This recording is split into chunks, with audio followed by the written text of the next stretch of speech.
Il-każ dwar Pavel Melnikov, ċittadin Russu li xtara passaport Malti li bħalissa ikun diskuss fil-medja internazzjonali u jinsab implikat f'każ ta' ħasil ta' flus fil-Finlandja, joħroġ għal darb'oħra kemm il-preokkupazzjonijiet li semmew u li baqgħu jissemmew f'dawn l-aħħar 4 snin dwar l-iskema tal-beħ tal-passaporti f'Malta għadhom realtà fatwali u mhux sempliċi perċezzjoni.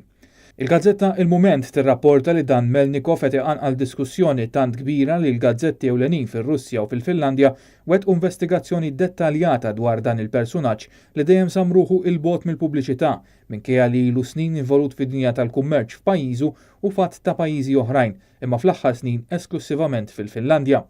Il-gazzetta Il-Mument tirrapporta li Melnikov ma kienx fid-der midħla tal-politiċi u allura ma jitqiesx bħala persuna politikament esposta għal fini tal-liġijiet tal-ħasil ta' flus.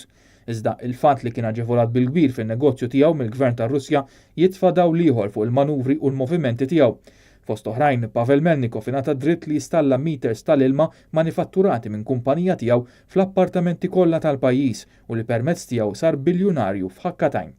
Il-Pulizija u l-awtoritajiet finanzjarji tal-Finlandja kienu ilhom jissuspettaw li mhux kollox kien regolari fl-operat ta' Melnikov u kien għalhekk li f'Settembru li għadda madwar 400 membru tal-korpi taż-żamma tal-ordni niżlu bis-saħħa fuq Turku belt fil-biċ tal-Finlandja biex iwettqu operazzjoni li ħafna sejħula bħala mingħajr preċedent.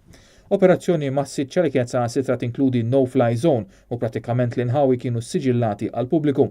Skont rapporti fil-gazzetti Finlandiżi, Ungeriżi u Russi, dan ir-rejd irrenda miljuni ta' euro moħbijin, flus f'diversi denominazzjonijiet, dokumenti u materjal ieħor li se jieħdu x-xhur biex ikunu eżaminati.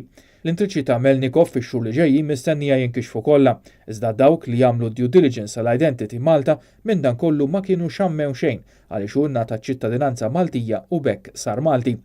Il-gazzetta l-Mument skompli li kieku ma sarx rikors mill-Partit Nazzjonalista biex jinqatam bir-reġistru elettorali, Melnikov kien ikollu dritt ukoll li jivvota u jażel il-gvern ta' pajjiżna.